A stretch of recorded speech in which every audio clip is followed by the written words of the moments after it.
Consistency will always beat perfection, because creating a calm life isn't about big dramatic breakthroughs. Some of the most profound transformations happen in the quiet in-betweens. Small daily choices, rituals and routines you can realistically integrate in your life. If you're new here, my name is Maria, and this is your channel for creating a calm and balanced life.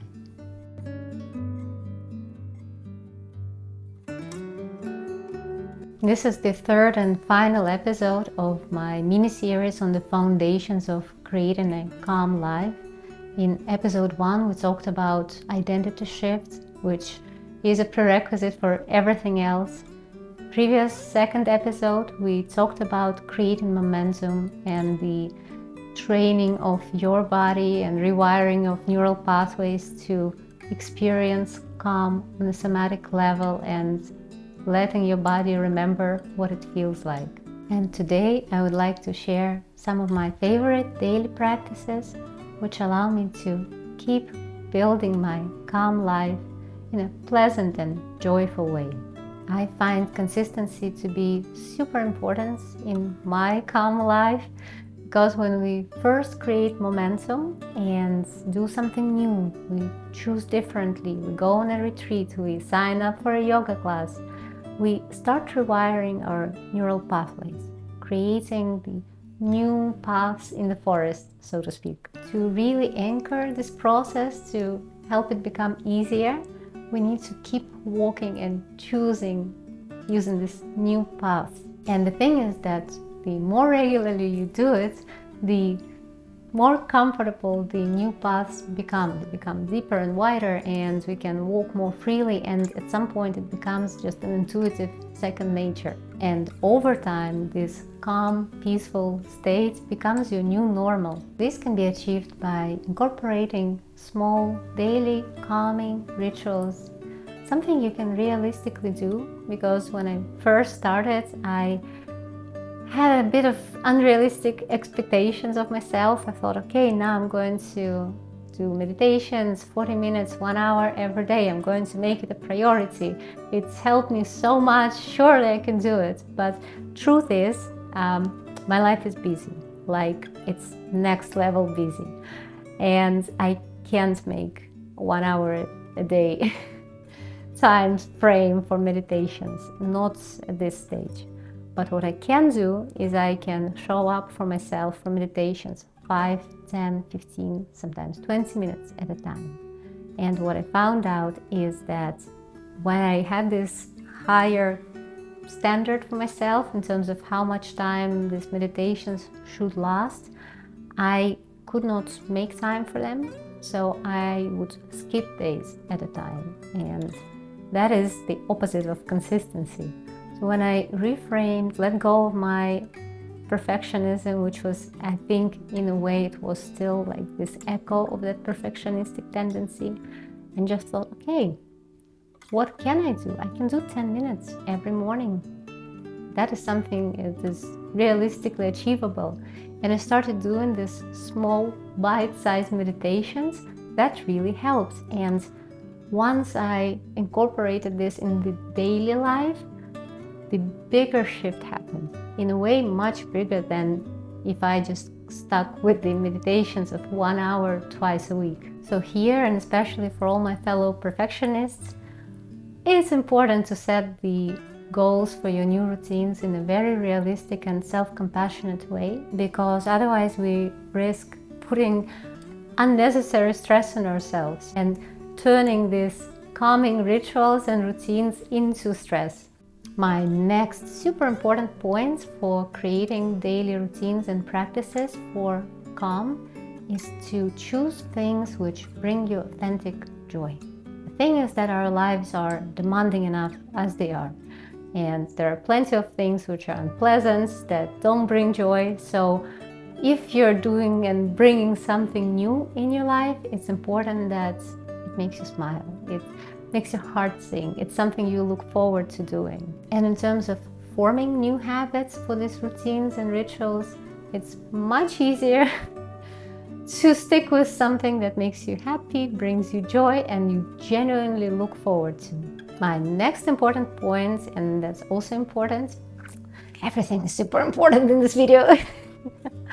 No, but the next important practice, the next important point when building your own calming practice is to make it truly your own.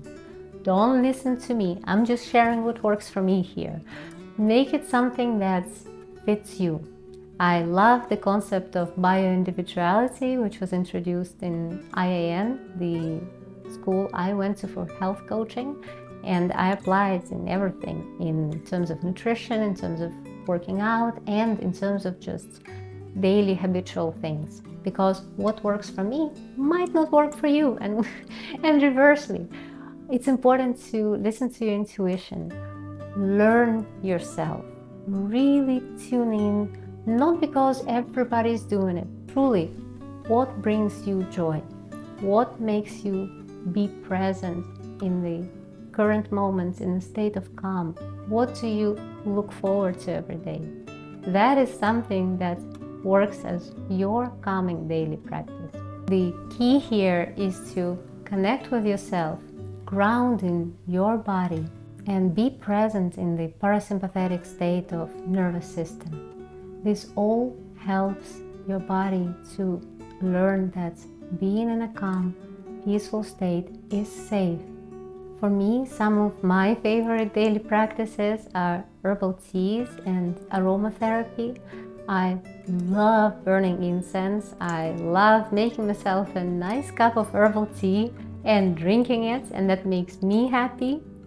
And I actually shared some of the favorite practices of mine, such as this and more, in my course, which you can find the link to in the description of this video, if you're curious and if this resonates with you. But the reason why I love herbal teas is that on one hand, there is a ritualistic element where the very act of preparing an herb tea, and I make my own blend, and it's something really fun and creative for me. That already sets me in a parasympathetic state and unlocks my creativity. And on a deeply physical level, the different herbs I use have different healing properties. So I am nourishing my body and I am nourishing my heart and creativity in one. The important thing to remember when creating these daily calming rituals is that it's not a linear process. And this is, again, I think it ties back with perfectionism and with overly high expectations of ourselves, is when we expect that, okay, now I know what to do, I'm supposed to do it 100%, I'm supposed to stick with it, and then we end up beating ourselves up for failing, for skipping, for not sticking with it. And that's very counterproductive. I invite you to please exercise self-compassion and understand that you're human, imperfect by design. So the creation process is not like this, it's more like this. 2 steps forward, 1 step back. Some days things don't work out, and that's okay. Remind yourself, like, really, that's something that helped me tremendously. Like, I just keep reminding myself, like, I'm human, I'm bound to stumble and fall. And it's not about how many times we stumble and fall, it's about how many times we pick ourselves up afterwards.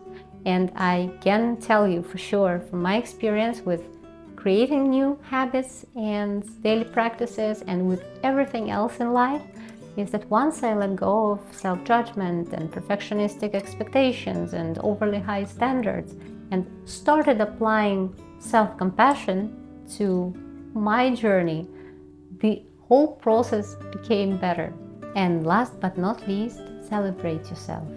Even the smallest wins. And this depends on what works best for you. Some people like to have like a tracker or tick the boxes on paper or in your phone. But whichever way you choose to track your progress, please recognize even the small wins and celebrate yourself. Celebrate yourself for showing up, for doing better than you did yesterday. Remove any kind of comparison with someone else. You don't know how long the other person has been on their journey.